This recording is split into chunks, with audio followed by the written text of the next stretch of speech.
This lady was transported from a hotel to a hospital, then to jail. And this one thought that she was a WWE superstar. All ended up in total nightmare. Today's Speed Body Cam is back with another round of the craziest million-view body cam videos blowing up on YouTube. We kick things off with a jaw-dropping video that's racked up over 6 million views since it dropped on March 2nd, 2024. What really went down at the scene? In the grand theater of human folly, few scenes rival the chaotic spectacle that unfolded at a nondescript hotel on October 4th, 2023. An officer, likely fantasizing about a steaming cup of coffee and a blissfully uneventful shift, was dispatched to handle a young woman, let's call her Deja because that's her name, who had declared her caseworker's car her new permanent residence. The caseworker, a saintly figure burdened with corralling the directionless, had spent the day playing chauffeur, ferrying Deja across town on a whirlwind of errands, only to find herself tethered to a passenger who refused to disembark. Goodbye. Just unbuckle and get out, ma'am. You can't stay in here. I already asked to go back to the CYD office. That is all I need to say to you. How old are you? Goodbye. How old are you? Oh, Deja, you're the one that got arrested at. You. We don't need to go that way. Yeah, we don't need to go that way. And I don't know you. Yeah, you don't know me. Okay, So don't try but to I know act you're like you 18. know me. I know you're 18. I'm not 18. You got that wrong. Alright, how old are you? Doesn't matter. How old are you? The caseworker's tale was a masterpiece of exasperated narration. She'd picked up Deja, who swore she'd crash with a friend at the hotel. Simple enough, right?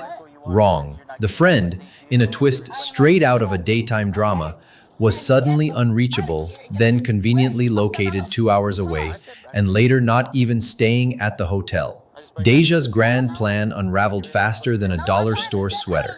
The caseworker, with the patience of a kindergarten teacher, offered options: wait at the hotel with her stuff, or head to McDonald's to meet the phantom friend. Deja, however, wasn't interested in solutions. She demanded to be driven somewhere, anywhere, just not to the agency office, because at 18, she was too old for that nonsense.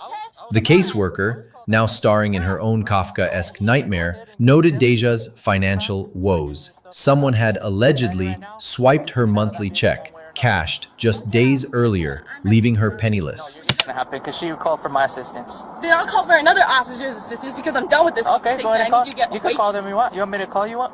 I'll get you one right here, right now. Can you get him away? Look, I'm out of the car. Now get on your business and get the out of here. You could go over there. No. Deja's rap sheet added a dash of spice to the saga. She'd been arrested just 2 days prior for an outstanding warrant and, battery on an officer. Shocker, she'd also been trespassed from the hotel, claiming she never got the memo, and pinned her missing cash on a mysterious thief. The caseworker, desperate, phoned her boss, who offered about as much help as a paper towel in a hurricane.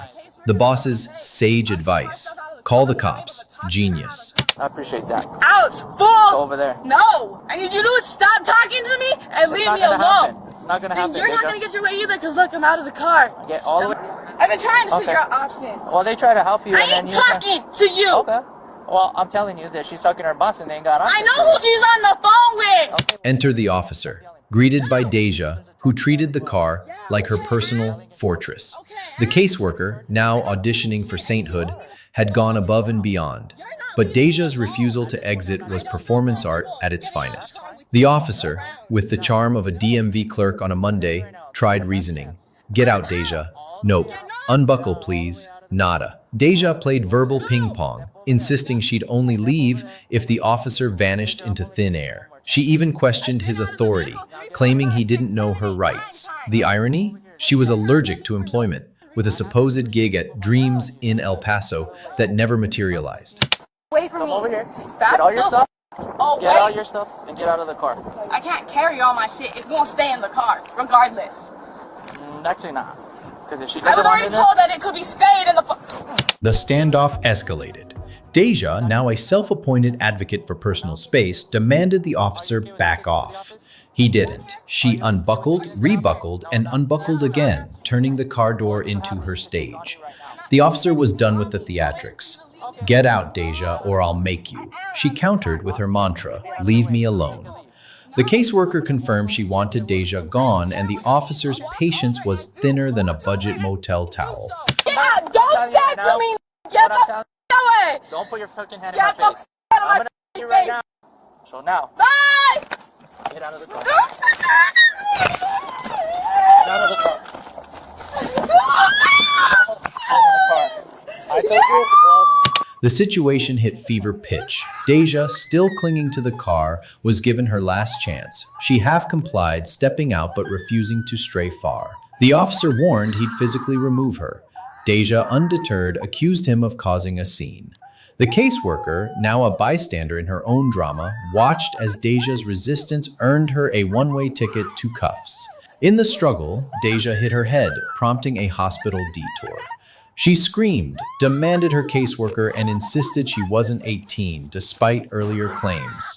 The hospital cleared her, and off to jail she went.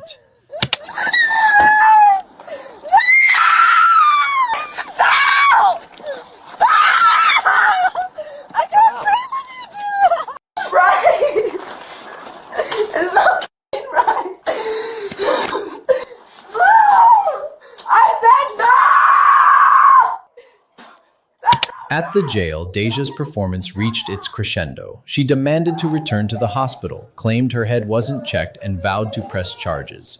The officers, thoroughly unimpressed, debated whether to take her straight to detention.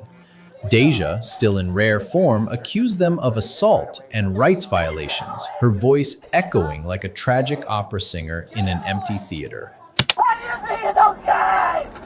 What you doing? You're entitled! I want to go to the hospital! You were actually just discharged from the hospital. You did not even let me talk to them! They checked you out. In her final act, Deja alleged the officer assaulted her, grabbed her unlawfully, and denied her medical care. She claimed her rights were trampled and insisted she only wanted to talk to her caseworker. The charges? Concealing identity, resisting arrest, and battery on a peace officer. Irony's cherry on top of this absurd Sunday. That 6 million view clip is insane. But what about the one with over 1 million views uploaded a year ago? It's just as wild. On June 24, 2024, police responded to a shoplifting incident at a Target store where loss prevention staff were attempting to detain 2 women with carts overflowing with merchandise. The scene was chaotic, with the women evading capture in a parking lot showdown that could have been ripped from a low-budget crime flick. So I don't know what they have going on. Listen to me. Two separate things then. I don't know what they have going on. They don't have Two nothing to separate do with things. me. Okay. That's what I'm saying. That's what I'm asking you. If you I don't know what's going Stop on. One woman, dubbed Receiptless Renegade, was cornered by an officer who demanded proof of purchase for her cart's contents. She claimed she paid with her card and that the receipt was on her phone, but her device was conveniently slow due to full storage. Her companion, meanwhile, insisted she was unaffiliated, claiming no knowledge of the other's actions and denying any involvement in the theft. The officer, skeptical of their stories, pressed for receipts to resolve the matter. That's what I'm saying. When it loads. What is she doing? 6 out of 5. You give a shot.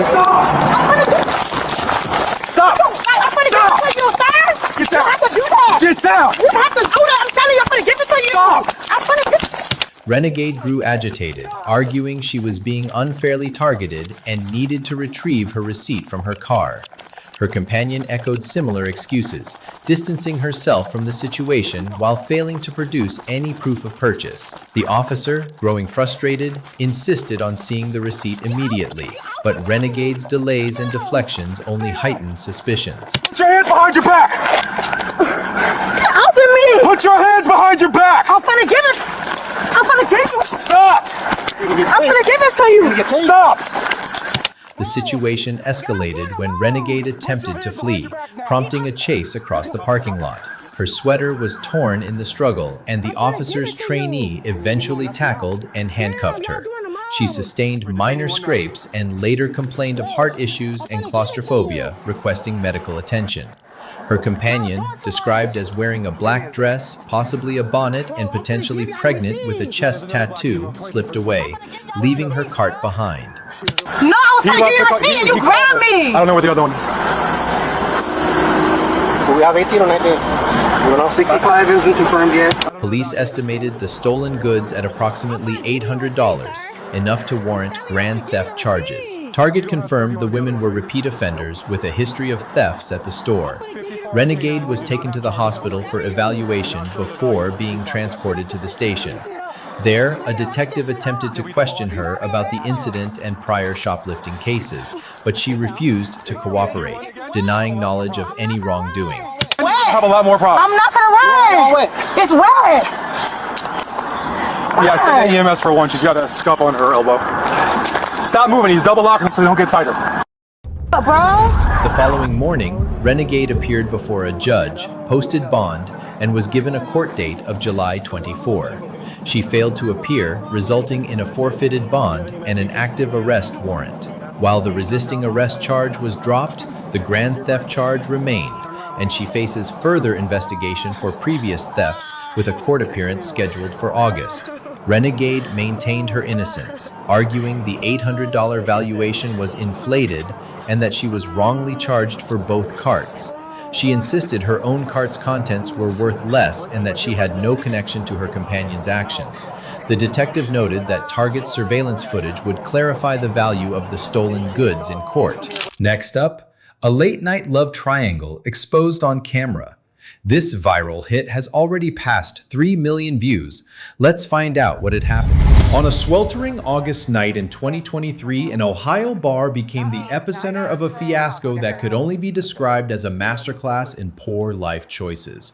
The police were summoned at 1:20 a.m. after Jessica Robert, a 27-year-old patron, allegedly refused to leave and assaulted a bartender, turning a quiet evening into a circus of chaos. And I told her, I said, do you want to ride? Hey Dylan, you want to get her story real quick? You talk to Officer Miller real quick for me real quick? I don't know. Just tell him your side of the story.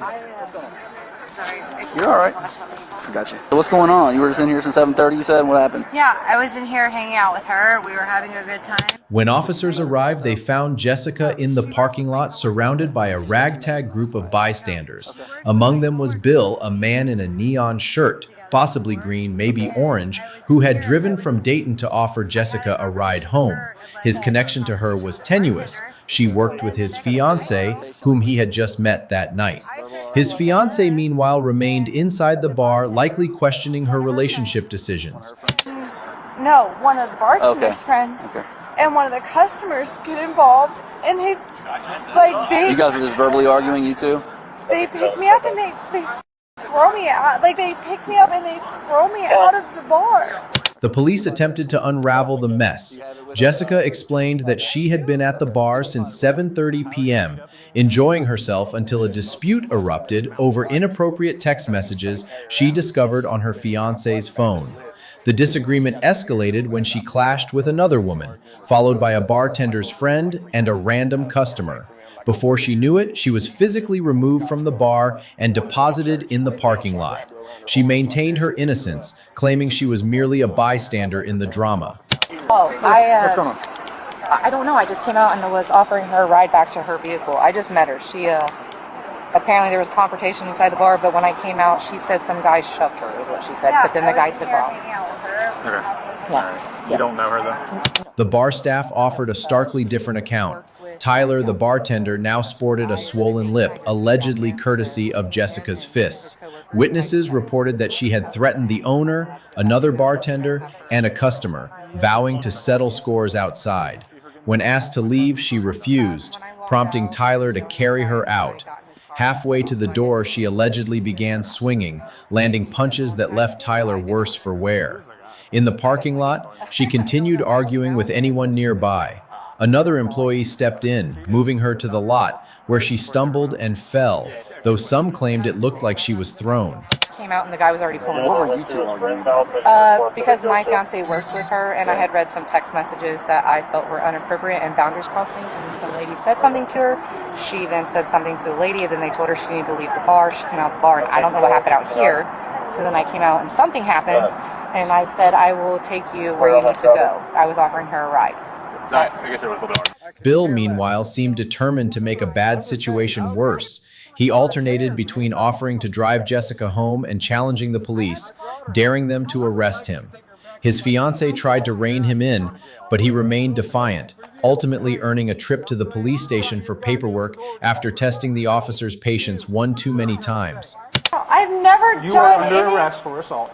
Put your phone on top of the car. Okay, turn around, put your hands behind your back. Don't touch me. Don't Stop. Stop touching me. Stop, please. Hold on. Please. Jessica's arrest was the climax of the night.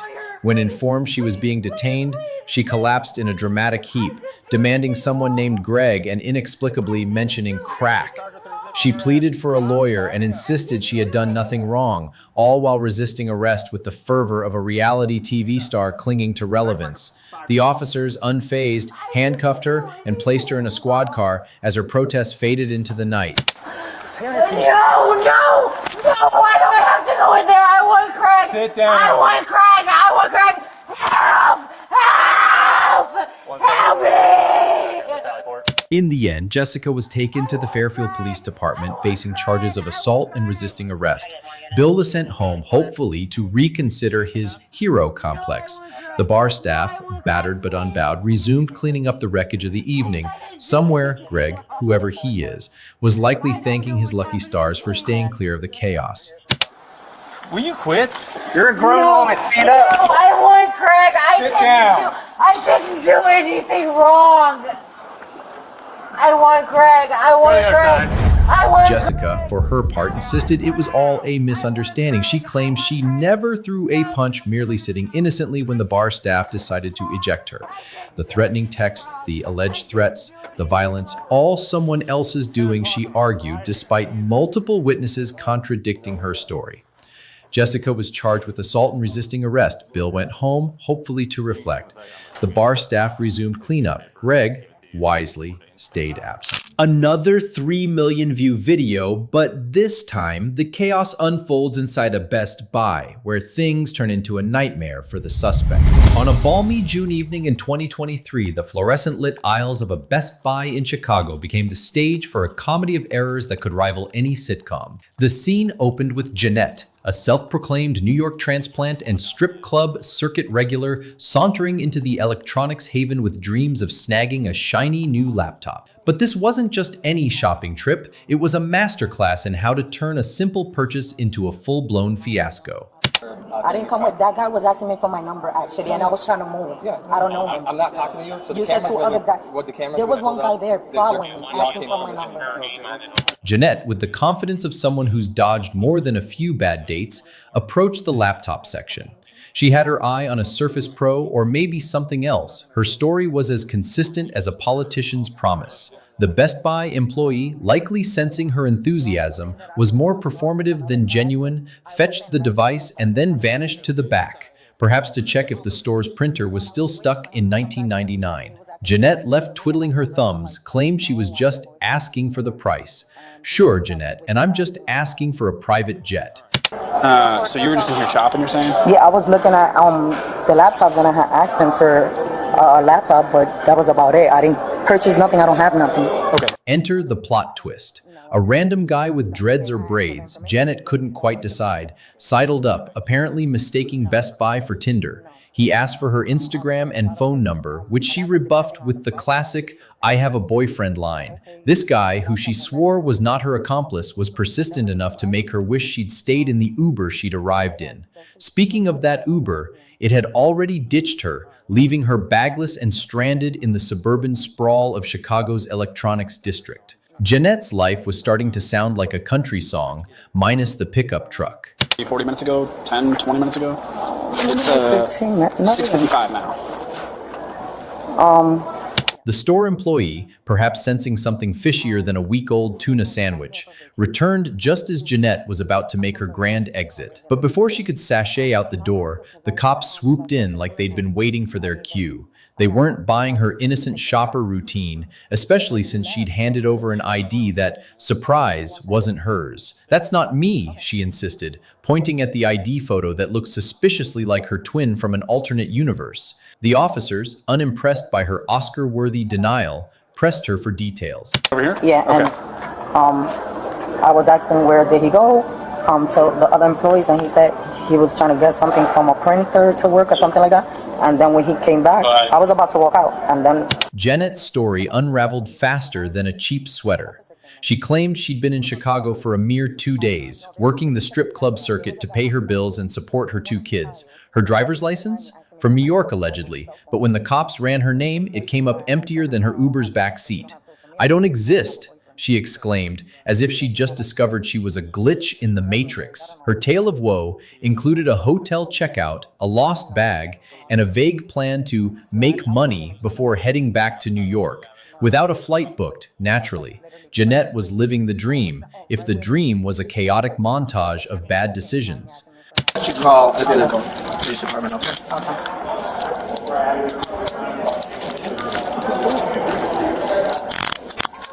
In the end, the officers had heard enough. With the finesse of a sitcom cliffhanger, they informed Jeanette she was under arrest for possession of a fraudulent ID.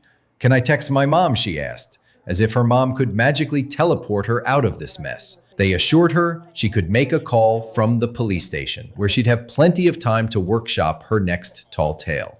As they escorted her out, Jeanette's bag, miraculously recovered from the Uber, trailed behind like a sad souvenir of her failed heist.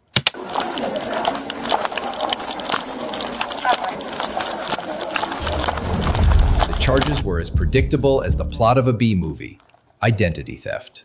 The cops, perhaps wondering if they'd stumbled into a hidden camera prank show, even mused whether someone had put Jeanette up to this caper. Was she a pawn in a larger scheme, persuaded by some shady mastermind to flash a fake ID? Or was she just a solo act, improvising her way through a half-baked plan?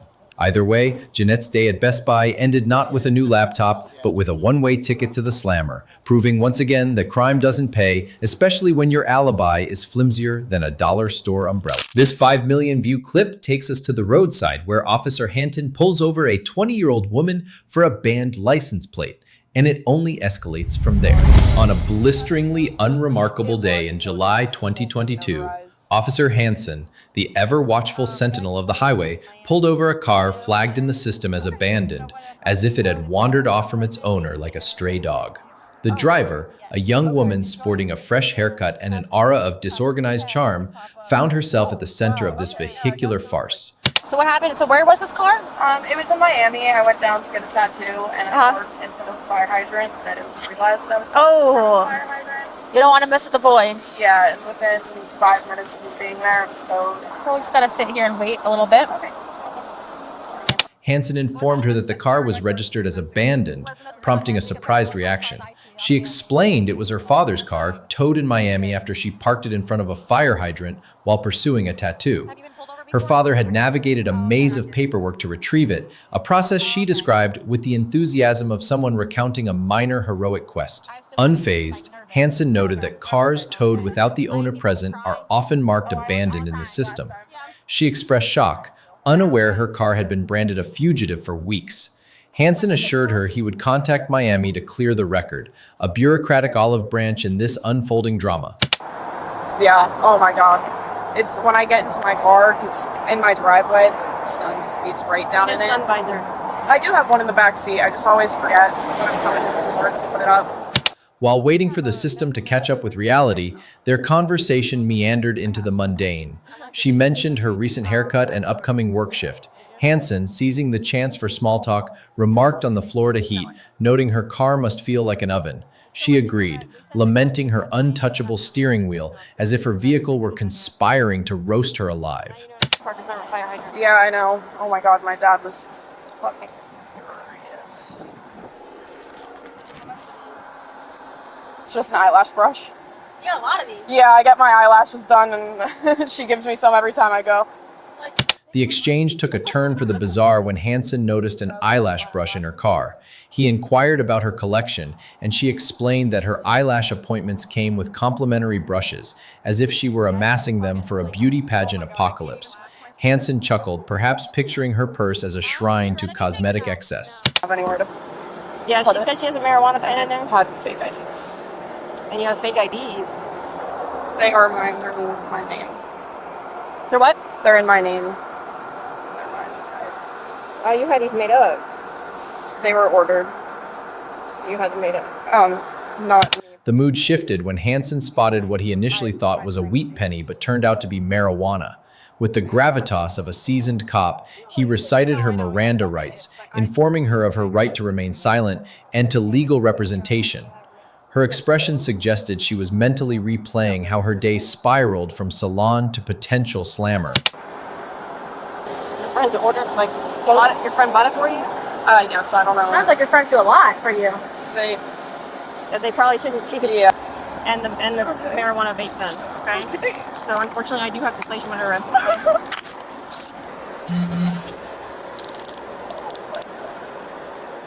Further inspection of her purse revealed 3 fake IDs, all bearing her name. She insisted her college friends had procured them so she could visit them, as if that justified her amateur foray into identity fraud. Hansen pointed out that people don't carry fake IDs without purpose, but she offered only a shrug, as if her life were a sitcom where consequences were optional. Her neck. Yeah, and her earrings. Yep. Knock off your shoe for me.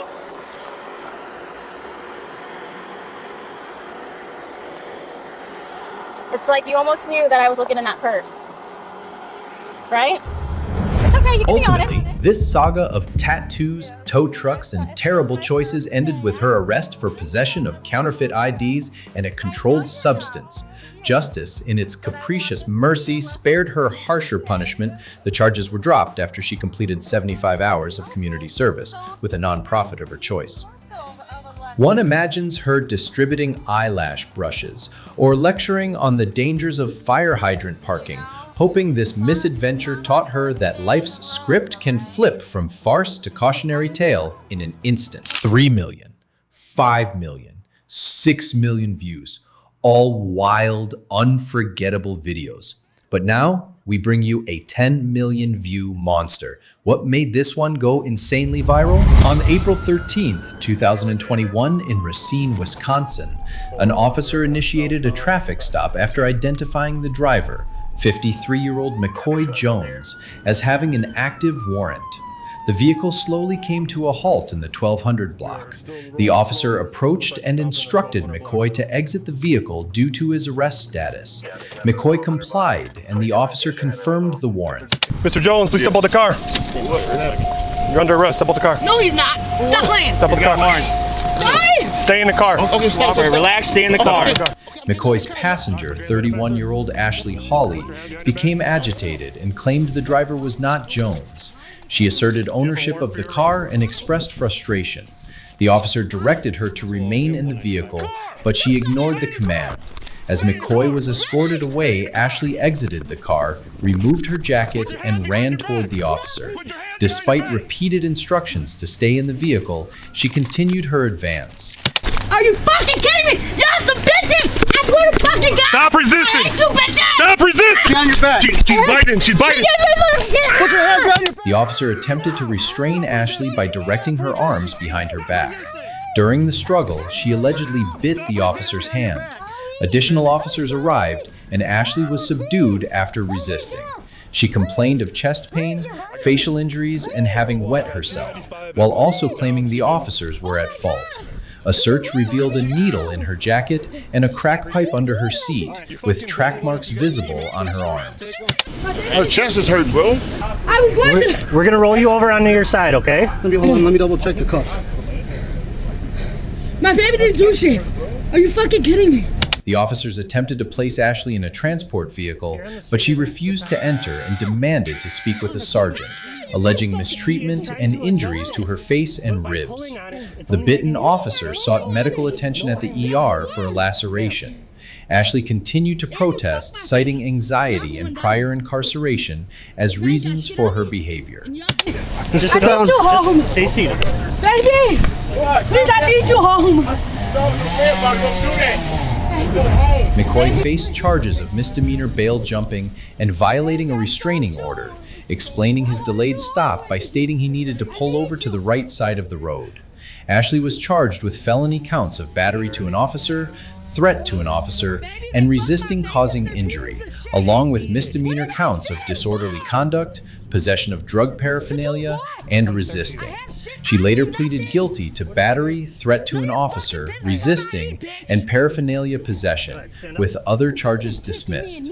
She received 2.5 years of probation, with a potential 2-year and 3-month prison sentence and 2 years of extended supervision if probation is revoked. Ashley later claimed her actions stemmed from anxiety and an inability to remain calm, alleging the officers caused injuries to her face and ribs. She denied possessing any incriminating items, despite evidence of the needle, crack pipe, and track marks found during the search. Another viral Karen moment. She crashes her car and denies it all. But what happened next pushed this video to over 3 million views. A quiet neighborhood was disrupted when a Jeep Grand Cherokee crashed into a house, prompting the homeowners to call the police. The driver, Stacy, appeared intoxicated and fled the scene before officers arrived, leaving her undrivable vehicle lodged against the house like a monument to poor choices. What was she wearing? Black. my wife said black. All black. She had like pants on like that, like the spandex ones. Like black spandex pants, like workout pants. And then the top was black too. Top was black as well. Let me go get my phone. A neighbor, disturbed by the noise, recounted the incident to the police with a mix of exasperation and amusement. He had heard the crash from his home and saw Stacy, clad in black spandex pants and a black quarter-zip sweatshirt, exit her vehicle. Initially, he thought she needed assistance, but she seemed uninterested, muttering about returning later as she wandered down the alley. He recognized her from the neighborhood, though her stylish attire was new to him. He observed her futile attempts to restart the Jeep, which remained stubbornly stuck.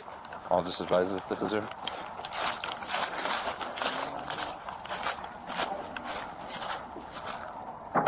Hi there. How you doing? Not too bad, are you guys?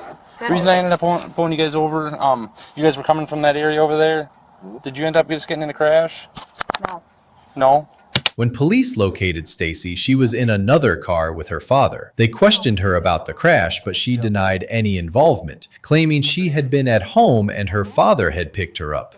The officers, skeptical, noted that her Jeep was currently embedded in a house half a block from her residence. Stacy maintained her innocence, insisting she was unaware of any crash and suggesting her car was likely at her house or nearby. Her vague responses frustrated the officers, who pressed her to be truthful.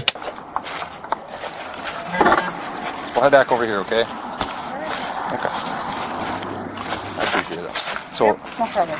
are you ready to be honest with me now? The homeowners provided a clearer account, stating they saw Stacy behind the wheel attempting to flee after the crash. They had tried to prevent her from leaving by holding the car door, but she escaped.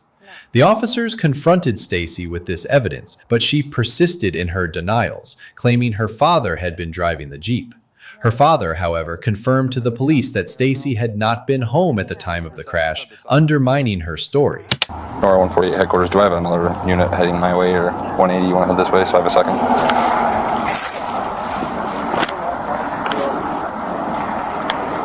The officers offered Stacy the chance to take field sobriety tests to verify her condition, but she refused, reiterating that she hadn't been driving. Growing impatient, the police informed her she was under arrest for operating while intoxicated. Stacy expressed shock and fear, asking if she would go to jail and mentioning her lawyer Mike as a potential savior. Her father, upon learning of the incident, was stunned to hear Stacy had hit both a tree and a house. He noted her disoriented state when she arrived home, though she had been alone and incoherent. Okay. Why? Because you're very intoxicated. What? Why am I being arrested, though? I don't understand why I'm being arrested. Sure, you're being arrested for operating under the influence. Why would I be arrested for that, though? Because you were driving a car and you're As the reality of her situation sank in, Stacy continued to protest her arrest, insisting she didn't understand the charges.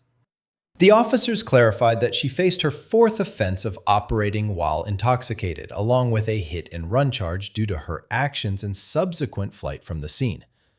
Despite her pleas and attempts to shift blame, the evidence and witness accounts left no room for her denials.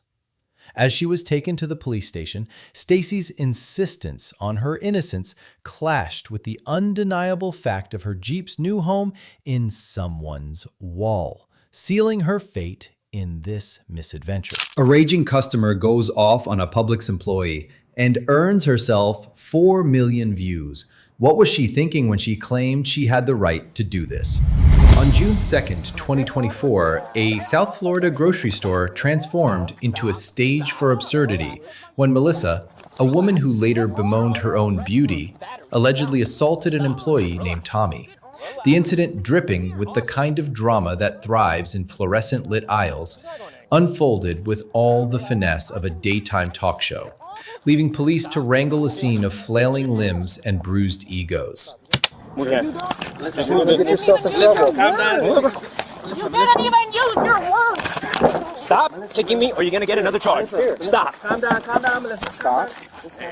The chaos ignited when Tommy, tasked with the unglamorous job of hauling garbage, tossed out a casual remark about Melissa's cart full of water bottles, suggesting she seemed eager for hydration.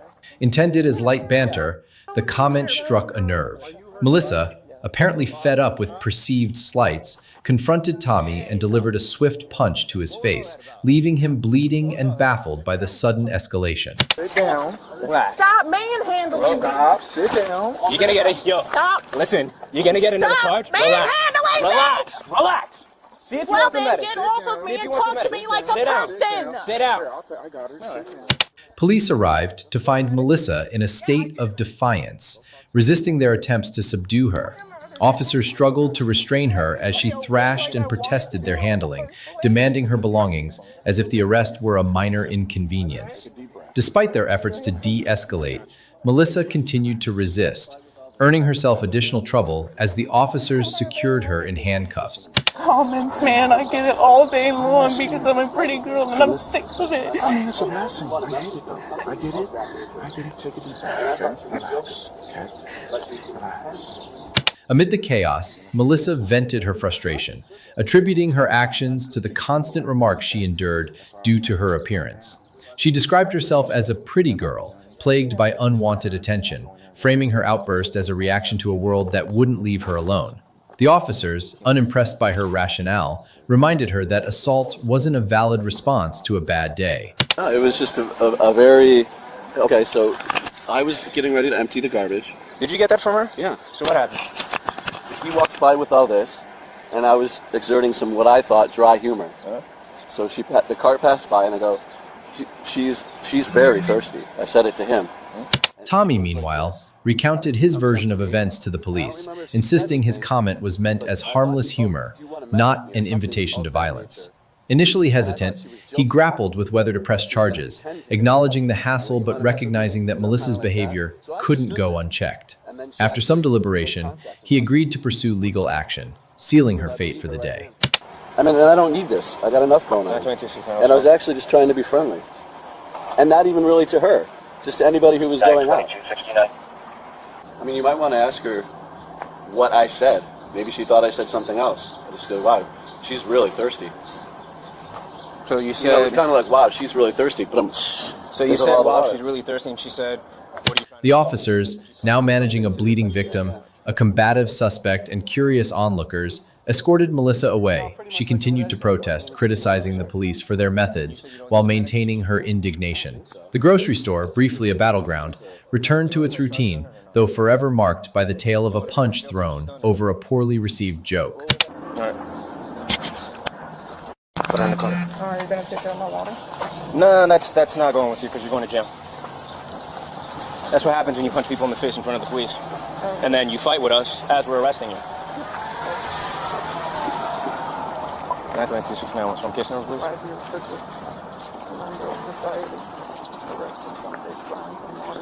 92269, 9551, 9551. Melissa faced charges of battery and resisting arrest, a fitting conclusion to a tantrum that disrupted an ordinary shopping trip. In her defense, she later claimed the employee's comment was the final straw in a barrage of remarks about her looks, pushing her to lash out in frustration.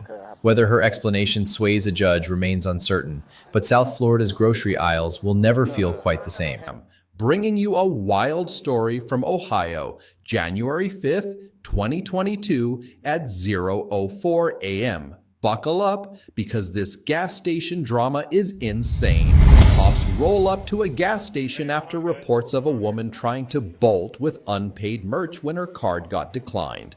Chaos ensues and we're breaking it down. So the police pull up and there's this woman, Chelsea Newman, clutching her emotional support dog like it's $1 million prize. The officers are like, "Yo, what's going on?" And she's straight up like, "Nothing, it's the government." She's dodging questions, refusing to give her name or ID, and just vibing with anti-government vibes. The cops are trying to keep it chill, but Chelsea's not having it. She's yelling, "My dog's emotional support," and telling her pup to run to the neighbor's house. Wild, right? But we're trying to figure out what's going on, and you're not cooperating. So now you're obstructing our investigation. Nothing. Put your dog down. No. Okay then. Ma'am. So right now you're being detained, okay? Let go of the dog, please. The gas station crew spills the tea. Chelsea's card kept getting declined, so she grabbed stuff and tried to dash.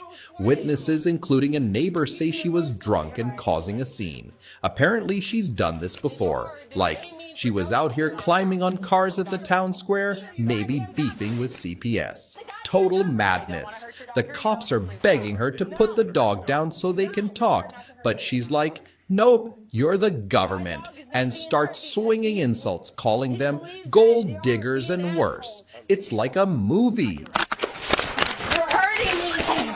Oh, you're not listening. Got it? You said you were going to buy my f***ing beer. Things get heated. Chelsea's resisting, pulling away, claiming an officer twisted her finger. Cops say, "Nah, that's cap." Her dog's freaking out, but a neighbor snags it, saving the day. The gas station's got video proof coming Monday, and they're talking about a no trespass order because Chelsea's a repeat offender. The cops finally cuff her after she keeps screaming and refusing to chill. They're like, "If you just talked, we might have let you slide." But nope, she went full chaotic mode. Because of you being the government. If you'd have been chill and just told us what was up, we probably let you go. But you want to act like a child, you're going to be treated like one. I'm not a child. You're acting like it. Nope. In the end, Chelsea got hit with charges for resisting arrest and theft. If she's convicted, it's gonna be a rough one. Smash that like button if you want more crazy stories, and let's keep the energy high. Now, it's time for a crazy story straight from September 19th, 2020. We're diving into a wild scene at a store that went from calm to absolute chaos in seconds. A woman causing a massive ruckus, pushing people, and turning a normal day into a total spectacle. So, the cops get called to this store because a woman shoved another lady, sparking a huge commotion. The officers, led by Officer Torsis, roll up trying to keep things chill. They ask her to take a seat so they can figure out what's going on. But this lady, she's not about it. She's dodging, refusing to sit, and turning the whole thing into a showdown. The officers are staying calm, trying to get her to relax, but she's having none of it, making the situation way more intense. Quit resisting! This is what you do to a Christian. Quit resisting! This is what you do to a Christian. Come here. This is what you Sit do down. to a Christian. Sit down. I'm asking you Sit to let down. me go, ma'am. Sit down. I'm asking you to let me There you go. Things escalate fast. She's thrashing, resisting like she's in a wrestling match, and claiming the cops are mistreating her. She's shouting about being part of a Christian community and how this isn't right. The officers keep trying to de-escalate, asking her to sit and stay calm, but she's not cooperating, making it a full-on struggle. She's calling for help, saying she's being hurt, and mentioning her daughter and husband, turning the scene into something straight out of an action movie. Help me! Help me! Help! Help! Help! The chaos doesn't stop there. She's yelling about her ID and Jesus Christ, refusing to calm down even as the officers try to get her into a seated position to chill things out. They're telling her to relax so no one gets hurt, but she's fighting every step, claiming she can't breathe and accusing them of roughing her up. The cops are working hard to keep her safe, but it's like trying to tame a tornado.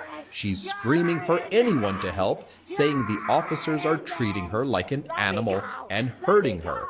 Let me go! Let me go! She's hurting me!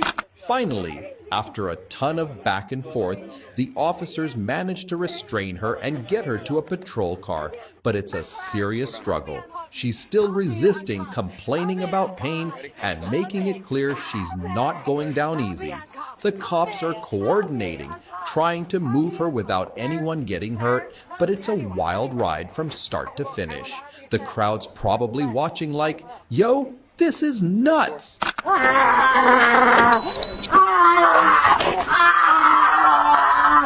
Oh, no, you're hurting me! Ow! Get in. Ow! I will hurt! Once she's secured, the officers start piecing together what happened. Turns out she was in the parking lot causing trouble and pushed a guest.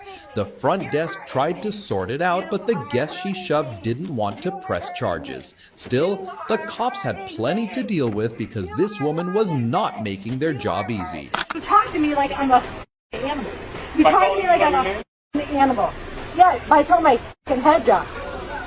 By throwing my head down, yes. You sure as did. And you're on camera. Now, for the big finish, let's hit those charges. After all that chaos, she was charged with resisting an officer and slapped with 12 months of probation. That's what happens when you turn a store into a battleground. There you go, folks. A wild, high-energy story that had us all on the edge of our seats. If this crazy tale got your heart racing, smash that like button and let me know what other insane stories you want to hear. Stay awesome, and I'll catch you in the next one. Now that we are here to break down a crazy incident that went down on Federal Highway. This story's got scooters, sketchy driving, and cops rushing in. Let's dive into the chaos. So, this dude's riding a scooter on Federal Highway, just chilling, when he notices a white Chevy with black trim and silver wheels acting totally wild. The car's stopping dead in the middle of the road, swerving all over, and nearly crashing into people, including our scooter guy. He's convinced the driver's out of control and calls 911 quick. She's going northbound. She's coming up on Boynton Beach Boulevard right now. Oh yeah, she's hammered. Oh, Jesus. The operator's trying to get the details while the scooter guy's tracking the car, now heading northbound near Boca Beach Boulevard. He spots the Florida plate AIA K5 and sees the car parked in the left turn lane by Hudson Real Estate, just sitting there at a red light by Ocean Avenue. The driver's not moving and the situation's screaming trouble. He sticks close but keeps it safe as the operator sends cops racing to the scene. Literally, like, okay, no, like I don't want you to do anything that's going to put you in danger. Just try and keep yourself safe. No, I'm a Marine, man. You can't hurt me. I don't die to go to hell and regroup and come back. Okay. Tag number is 32. Florida plate. Okay. It's a Kia K5, white. Police show up fast and approach the driver, a woman named Lauren. She's acting super confused, claiming the car belongs to her boyfriend and she's not supposed to be driving. The cops notice she's not making sense and spot an empty white wine bottle in the trunk. They ask for her ID or any proof of who she is, but she's dodging everything, rambling about her boyfriend and some errand she was running. Listen to What do you mean? Have you been drinking? No. Then why do you say that? Is that the wrong one? Things get heated quick. Lauren's not cooperating, refusing to answer basic questions or take sobriety tests. She starts yelling about her dad and her attorney, insisting she's not impaired. The cops aren't buying it. She's stopped in the middle of the road, blocking traffic, and her story's falling apart. They try to get her to provide a debit card or something to verify her identity, but she's not giving up anything useful. Which vehicle is your husband?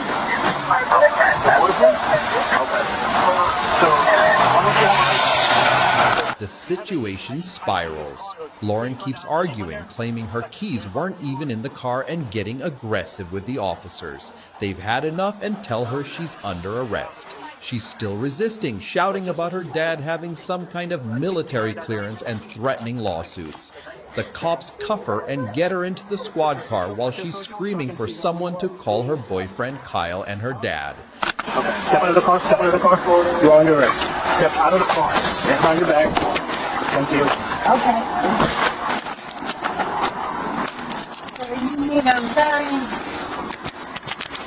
Hands. They contact Kyle, letting him know Lauren's been arrested and the car's being towed to Boca Beach. She's still going off, insisting she's done nothing wrong and that her dad will handle everything. The officers find her ID eventually, and it turns out this isn't her first run-in with the law. No, from my watch the car. I noticed this. I'm so sorry. I understand. Yes, thank you. But due to my attorney, I am due to know what's his name. Was charged with her third DUI offense, refusing alcohol testing, driving with a revoked license, and resisting arrest. Her case is still open, and it's a total mess. It's time to drop a wild story from September 8th, 2023. That's gonna blow your mind. Picture this. Total chaos at a Comfort Inn, and we're diving right into the action. Buckle up, because this is going to be an epic ride. So let's go. So the police get a call about a lady in a bathing suit running wild on the second floor of this hotel, causing a massive ruckus. The hotel staff are like, yo, she's gotta go. The sheriff rolls up ready to handle business and finds this woman locked in her room, refusing to open the door. She's yelling, "What's the problem? I just want to use the pool." Things escalate fast. The cops are like, "Open the door or you're going to jail." She's not having it, screaming about her lawyer and how she's not budging. It's like a standoff in a blockbuster movie. Unlock the door.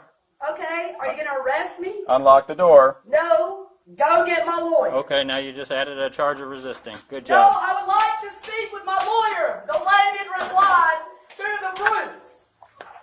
She's ranting about a dog in the parking lot, some dude she thinks is a creep living above her, and even claims another hotel tried to poison her. She's throwing out wild stories left and right. Her aunt just passed, her grandpa's money got jacked, and she's dodging some shady characters. It's like she's living in a soap opera. The cops keep telling her, "Unlock the door, let's talk." But she's paranoid, saying, "Y'all are gonna rush me." She's begging for her lawyer, freaking out about her mom being gone and some gold hoop on the floor that's apparently a big deal. If she looks like a psychopath, that means she might be. It isn't her.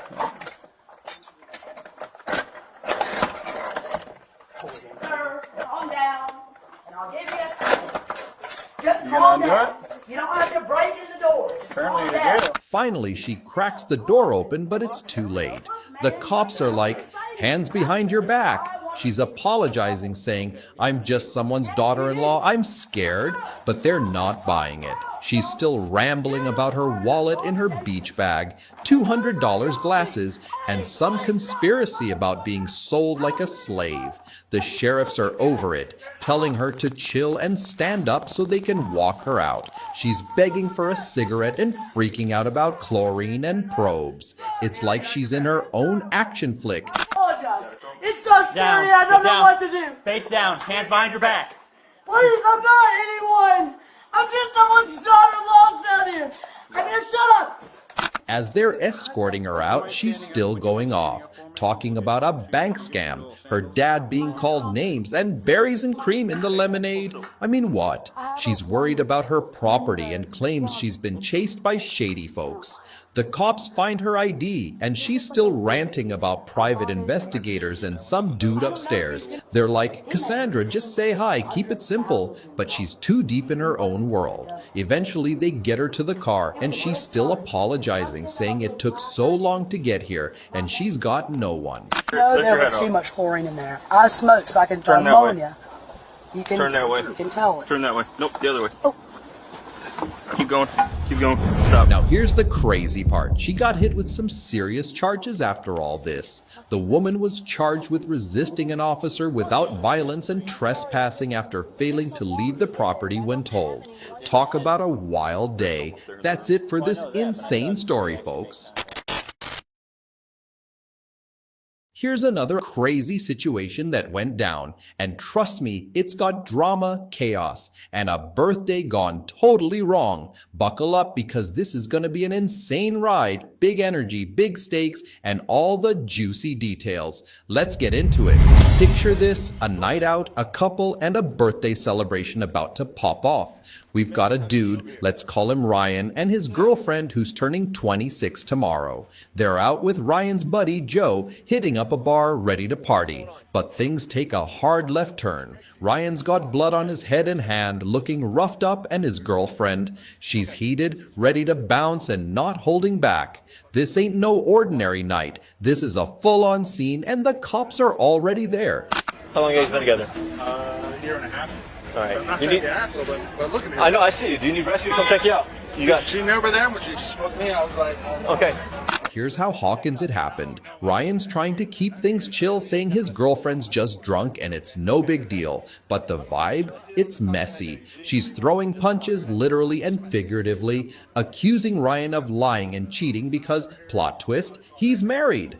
Yeah, you heard that right. She's 26, he's older, and apparently his wife has no clue what's going on.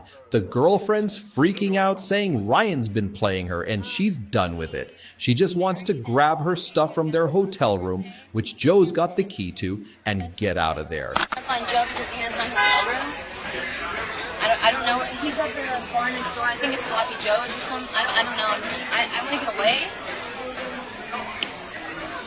That's what happened. Okay. Meanwhile, a witness rolls up on a bike and sees the whole thing go down. He's like, yo, she was the one throwing hands. He saw her smacking Ryan's head, biting his arm, and pulling him back when he tried to walk away. This dude's trying to dodge her, weaving around cars, but she's not letting up. The witness is shook, calls the cops, and now it's a full-blown investigation. There's even video evidence showing Ryan trying to escape while she's coming at him. It's wild. Yeah, but that's not... No, I see that, but hold your hand this way for me. Yeah, looks like you got cut open there too. Do you need an ambulance? No, I don't need anything. I just want to get my shit. All right, anytime. This is very uncomfortable. The girlfriend's side, she's sticking to her story. Ryan pushed her first, she pushed back, and that's how he got those marks. She's showing off her own bite marks, claiming she's the victim here. But the cops aren't buying it. They're looking at Ryan's injuries, blood on his head, cuts on his hand, and they're piecing it together. She's yelling about how it's her birthday tomorrow, how she just wants to go back to her hotel and leave town. She's from DC, flew in with Ryan and Joe, and now she's stuck in this mess. No, we are friends with All him. three. Not just him. We are friends with him. I understand. We have a hotel together. I just want to leave, and it's fine. Okay, well right now we're conducting an investigation, so I need you to sit I tight. understand that. Okay. I understand, but I'm telling you what's going on. You asked me, and I'm telling you. The cops are doing their thing, talking to both sides, checking injuries, and reviewing the video. Ryan's trying to downplay it, saying it's just drunken chaos, and he doesn't want her in trouble. But the law's the law, and in Florida, domestic violence with injuries means someone's getting cuffed. They determine she's the primary aggressor, and boom, she's arrested. They put her in the back of the cop car, seatbelt on, and she's freaking out. It's her birthday eve and she's headed to the county detention center. She's begging to go home, saying she's never been in trouble before, but the cops are like, "Sorry, ma'am, you're seeing a judge in the morning." On my arm. I'm sorry, on my right arm. On my right arm. You guys looking at that yet? She told me she was going to be looking out the window. No, I told them I had shit on my... Yeah. She's in the car panicking, asking how long she'll be locked up, if she'll be safe, and what's gonna happen. Ryan's still there, looking stressed with Joe nearby, but there's nothing they can do. She's spending her birthday night in custody, facing a battery charge, even though Ryan didn't want to press charges. Talk about a birthday party gone wrong. This whole thing was a total roller coaster. Cheating, fighting, arrests, and a birthday ruined.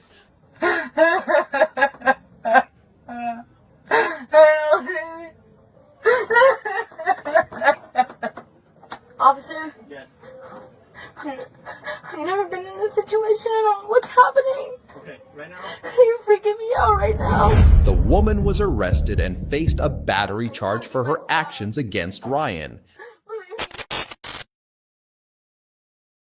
Alright, let's dive back into this wild high school saga, but this time we're scrapping the direct quotes and turning it all into a straight-up story.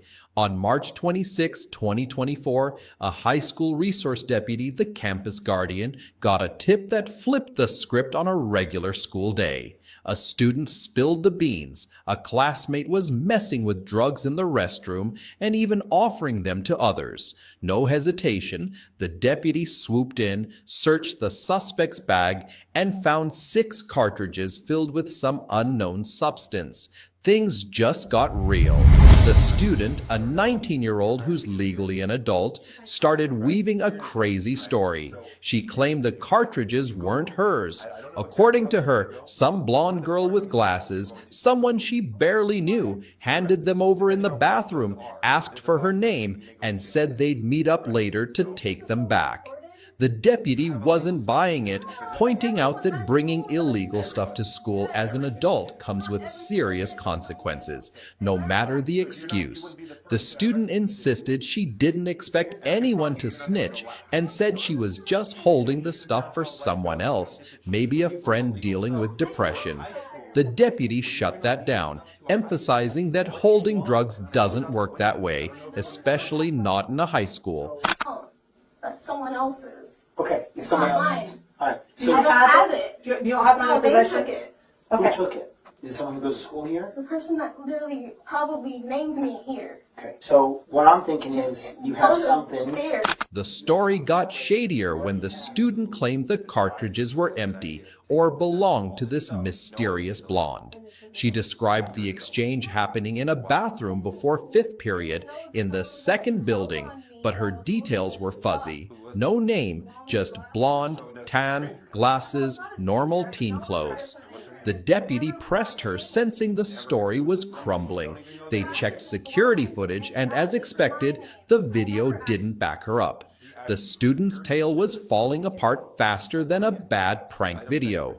Felony criminal charge for you to hold, and when were you going to meet up? When are we going to give it back to this person? In the bathroom later? What bathroom? Like, I don't know. So they go into different bathrooms. So how were you going to give it back to them? What was the plan? So people just give people stuff. Testing confirmed the cartridges contained THC, making them illegal. Things took a turn when the deputy noticed her fidgeting like she was hiding something extra. After some back and forth, she fessed up and pulled another cartridge from her pants, admitting she'd tried to conceal it. The deputy was frustrated. She'd been given chances to come clean but kept dodging. They called in a female officer for a thorough search, warning that anything found at the jail would mean more trouble. The student, panicking, insisted it was her first time in trouble and begged not to go to jail, but her excuses kept shifting. She even tried calling the vape a welding kit tool, which didn't fool anyone. Has a female officer come in a secluded room and they search you. So here's the deal, and if it goes that way. If it doesn't, then you're going to go to the jail, and they're going to search you. They're going to search you at the jail. And if you bring something to the jail, it's a felony. an additional felony. So right now, if you have anything, it is important that you just give it to us. We're trying to help you. This is us This is done. If you trying have to something help on you, they will escort you to the jail. They will search you there. If you have something on you at the jail, You're getting there's searched an at the jail. additional charge. Every person that comes The deputy stayed firm, explaining that her choices led to this mess. She blamed others, saying a snitch got her caught, but the deputy pointed out that bringing drugs to school was her decision. They stressed the bigger picture. Kids were ending up in hospitals from vapes like these, and her actions weren't just about her. They endangered the whole campus. She admitted to owning 2 of the cartridges, but claimed the rest were handed to her, sticking to her story about the blonde girl. Continue to move. You're leading me to believe that whatever you had in your hands, you're messing with. No, I'm not. Okay. I'm just trying to fix the cuffs. Okay. If you had left your hands the way they were, they wouldn't be. I got it. Okay. I got it. All right. No, I need you to stand up. Stand up for me. Stand me up. Stand up. What are you? Okay. What are you concealing? Nothing. Stop. What are you concealing? What are you concealing? Okay. What are you concealing? There's something right there. What is that? What is that in your pants? I can see it. What is it? What are you concealing? It's my car. Just take it. A month later, her attorney came in hot, arguing the charges were too harsh for a young student. He pushed for a warning instead, saying a felony could ruin her future. The deputy countered that their job was campus safety, not parenting. They explained that vapes were sending kids to the hospital weekly, and letting her off wouldn't solve the problem. The attorney insisted on compassion, but the deputy stood firm, emphasizing accountability for her actions over sympathy. So open up the door.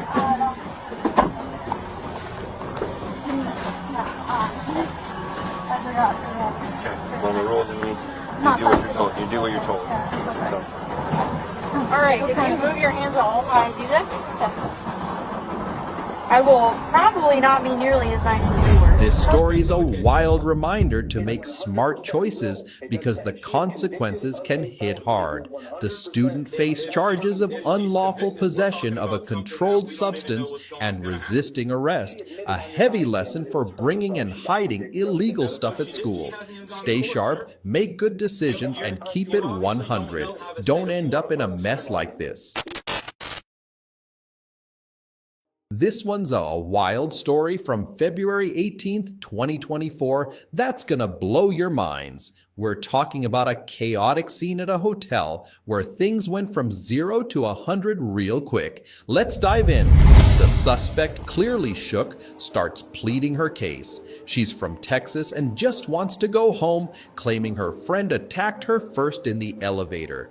She says they were all out at a bar with friends, having a good time, until her friend started beating her down in the elevator. She insists she was just trying to escape, looking for the nearest exit, and didn't mean to cause trouble. She's begging to grab her stuff, phone, wallet, charger, and bounce to a friend's place, desperate to avoid getting her friend in hot water. She's all about keeping the peace, or so she claims, but the officers aren't buying it after what they just saw.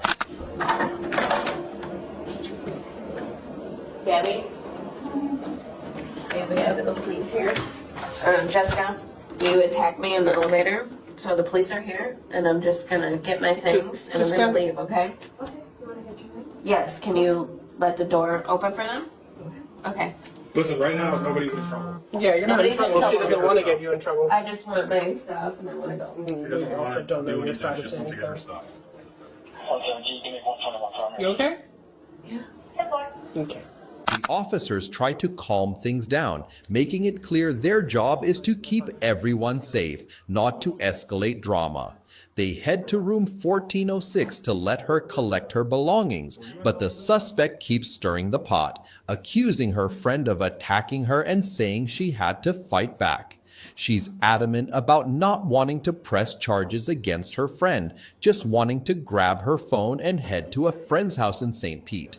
The officers explain they can't drive her there, suggesting she call an Uber or figure out another plan.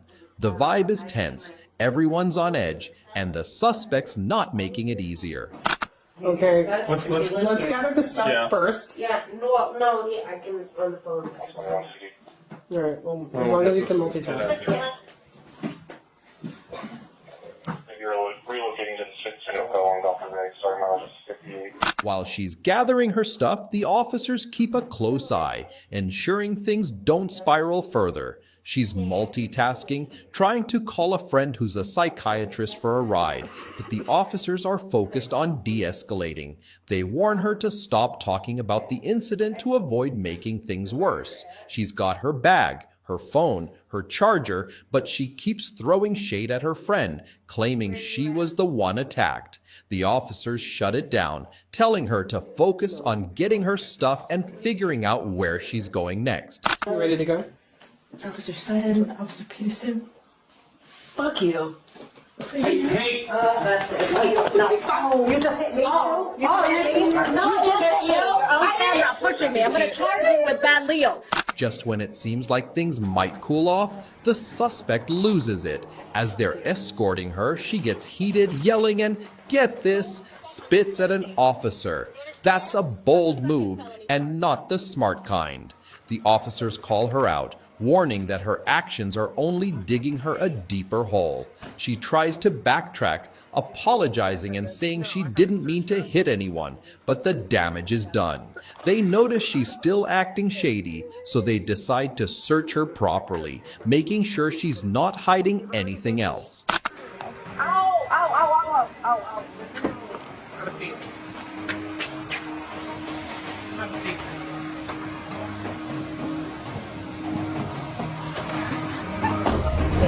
This whole situation is a masterclass in how to turn a fun trip into a total disaster.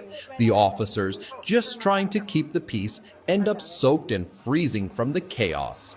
In the end, the suspect, Christina Jane Gorley, was arrested for misdemeanor battery and 2 felony counts of battery on a law enforcement officer.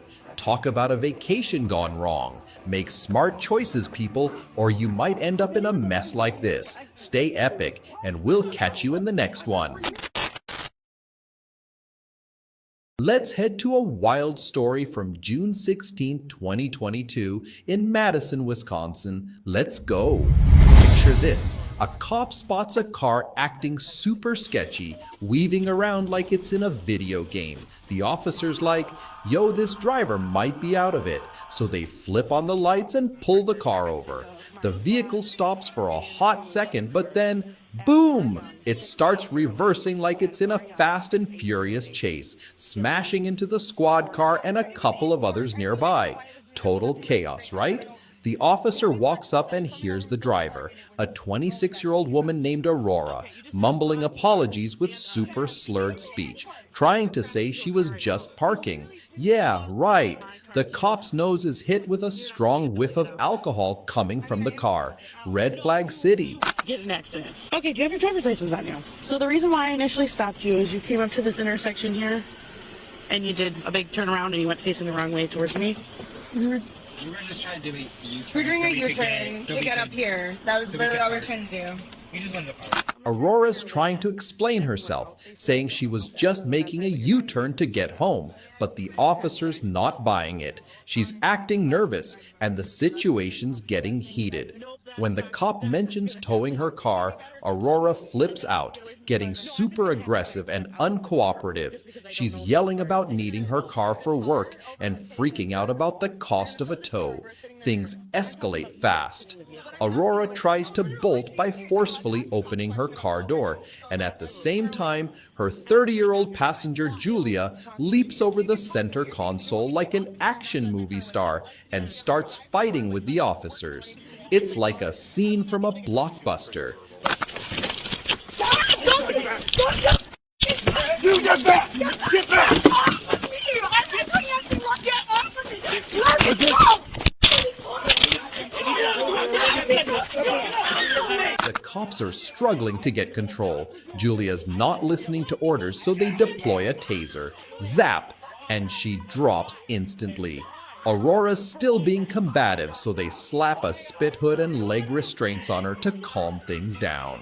One officer even gets banged up in the scuffle and has to hit the hospital with minor injuries. Talk about a wild night. They search Aurora's car and find drug paraphernalia, a one-hitter, and a container with some weed, not helping her case. I heard you guys, look at me, I'm 130 pounds. you guys. You can deal with a little wet scrape. Look what you done to me. He's gonna pay for the shit you did to me. Not a little fucking hypocritical asshole. I'm gonna get in more trouble for standing up for myself and saying I need space. Fast forward, Aurora's at the jail, still going off, yelling over the officers and refusing to chill. She's demanding to know why she's arrested, claiming no one read her rights or tested her for being drunk. She's screaming about the system being messed up, saying she's no threat and just wants to go home. The officers are trying to explain, but she's not having it. Eventually, they get her to take an intoxilizer test.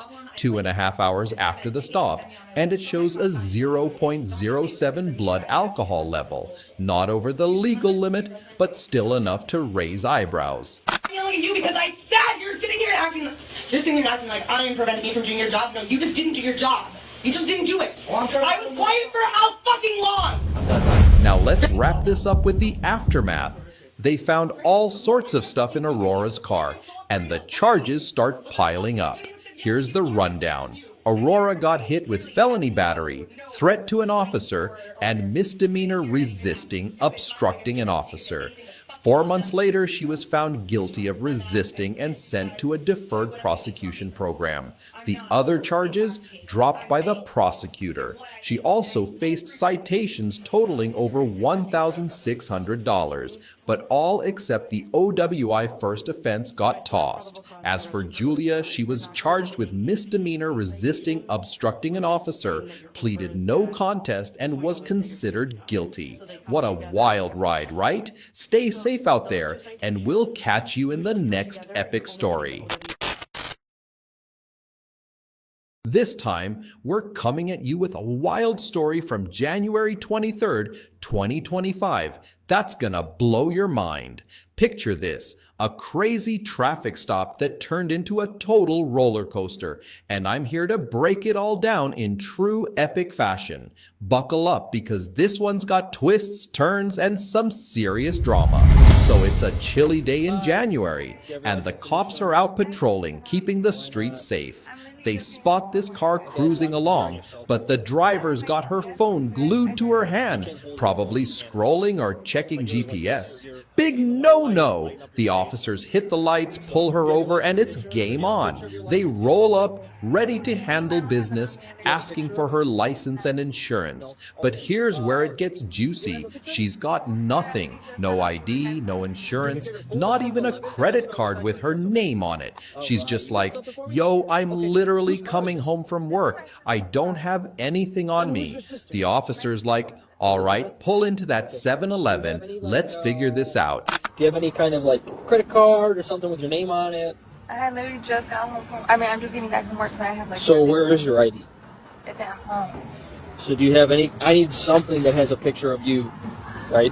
She's driving her sister's car, she says, and her sister's name is Elizabeth. The cops trying to piece it together, asking for anything with her name on it. A school ID, a debit card, a freaking library card, anything. But she's sticking to her story.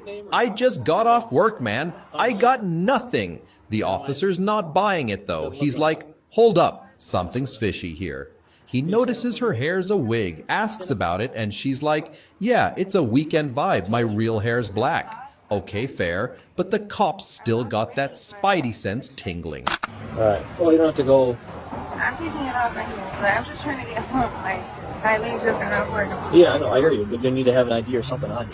Things start heating up. The officer's like, step out of the car, let's talk. She's getting stressed, saying she's never been pulled over before, just wants to go home. But the cop's not letting it slide. He's asking about her sister's address, where she lives, all that. She's dodging questions left and right, saying she's not close with her sister, doesn't know the deets. The officer's like, yo, are you giving me a fake name? Be real with me. She's insisting she's not Elizabeth, but the cop's got a hunch. He's looking at her, comparing her to some photo, and he's like, you're Elizabeth, aren't you? She's denying it hard, but the vibe's getting tense. Now it's getting real. My mom. This is your mom? Yeah. It's kind of last week. No, it's fine. It's fine. You just have to have your ID on you. That's all. I lost so much weight. It's fine. You're good. The officer's like, if I take you to the station and fingerprint you, it's gonna come back as Elizabeth, right? She's freaking out, saying she just wants to go home, but the cop's done playing. He asks for her keys, she's stalling, and he's like, step out of the car now. She's moving slow, asking to grab her phone, call her dad, but the officer's like, nah, we're past that. He's keeping it professional but firm, telling her to chill and not reach for anything. She's still pushing back, saying she's got anxiety, doesn't want people staring at her on the street. The cop's like, I hear you, but you gotta cooperate. Not new, okay? Now listen, we can go to the station, right? And we can get your fingerprints done. And then I'll be able to know who you are. I'll find out. Honestly, like, we can do it that way, and then you'll get a bunch more charges.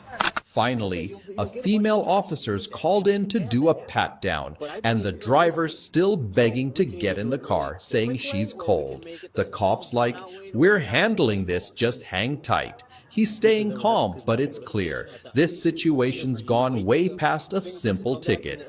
The driver's in cuffs now, still asking to call her dad, but the officer's like, you can do that at the station. They grab her stuff, promise not to tow the car since she showed insurance, and tell her she'll be out in like 40 minutes with a court date.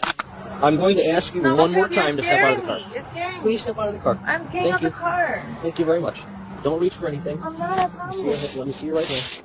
Okay, all right, you're fine. Put it right on top here. Put your phone on top here. Put your phone right here. Put your phone down. Now put your phone down. And here's the big reveal. The woman was charged with driving on a suspended license and concealing her identity. Talk about a plot twist. She tried to pull a fast one, but the cops weren't having it. Morale of the story? Keep it real and always carry your ID, people. Stay tuned for more wild stories and let's keep the vibes high. Last one, let's break down a wild story from October 20th, 2024 in Illinois. And trust me, this one's absolutely insane. Buckle up because we're diving into some chaotic action that went down in a lobby, and it's gonna blow your mind. Let's get right into it with that high energy vibe, and I've cut out all the dialogue quotes to keep it smooth and focused. Picture this, it's a regular day in Illinois, but things are about to get crazy. The cops get a call about a woman going full-on berserk in a lobby, throwing stuff everywhere like it's a demolition derby. When the officers roll up, she's not cooperating at all, just pure chaos. This lady's acting like she's in the middle of a WWE match, and the police are struggling to keep up. Stop!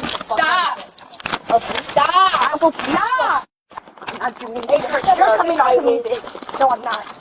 Stop! Stop! The situation escalates faster than a viral TikTok. She's getting in everyone's face, making a total scene and not backing down.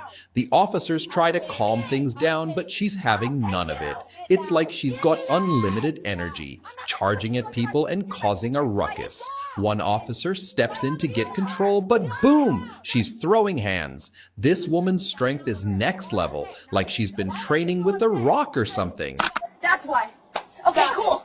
Stop me. Sit down. I don't want to kill you. Then what? You're. Sit down. Sit down. Things go from wild to wilder when she grabs the officer's neck, trying to choke them out. Can you believe that? It's like a scene from an action movie. She even reaches for the officer's gun, and that's when it gets real scary. The officer's trying to hold her off, but she's not stopping. She's hitting the officer's head like it's a punching bag, even putting them in a headlock for a moment. It's absolute madness.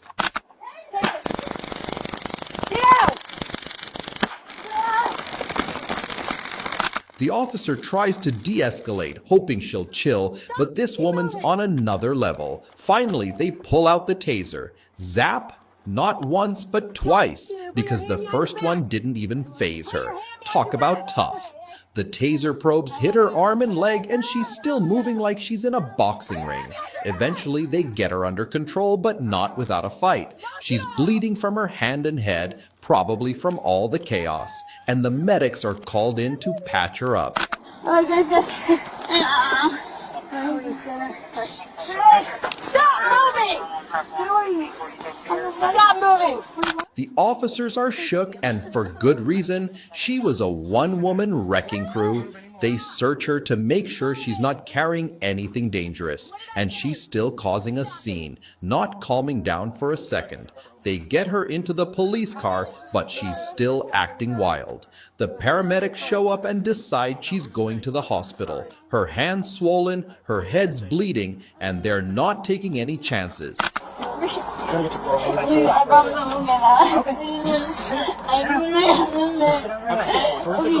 gonna get those probes out. Now you just sit down and relax. Okay, just relax.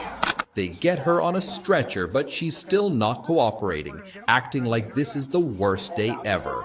The officers and medics are working overtime to keep her calm, but it's like trying to tame a tornado. They finally get her secured and ready to head to the hospital in police custody. The whole scene was like something out of a blockbuster movie, with everyone just trying to keep up with this whirlwind of chaos.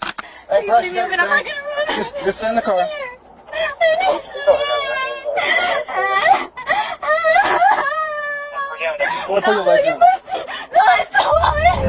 Now let's wrap this up with the aftermath, because this is where it gets serious. After all that insanity, the woman was arrested and hit with some heavy charges. She's looking at disorderly conduct for causing that lobby chaos, resisting arrest for not listening to the cops, and aggravated battery on a police officer for throwing punches, choking, and trying to grab that gun. It's a wild list of charges for a wild day. And there you have it, folks. A crazy story from Illinois that had us on the edge of our seats.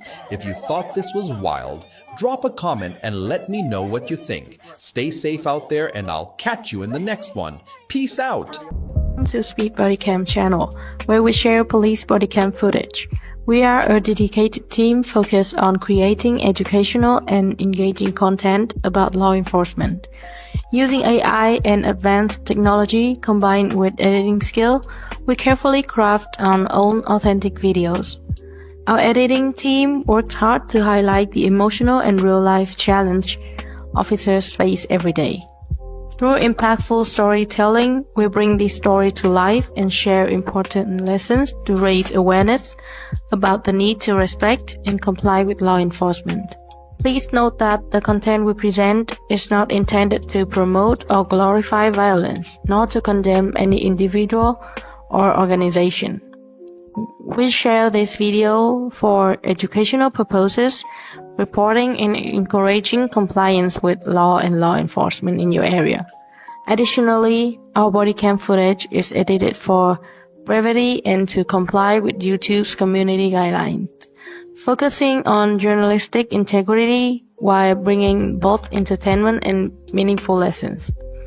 We appreciate YouTube for providing a wonderful platform to reach viewers and share valuable content worldwide. Our audience support is a huge motivation for us to continue producing meaningful content every day, and it means so much to us. Thank you for being a part of the Speed Bodycam community. That's all for today's episode. If you enjoyed the video, don't forget to give us a thumbs up, subscribe if you haven't already, and share your thoughts in the comments. Thanks for watching, and we'll see you next time.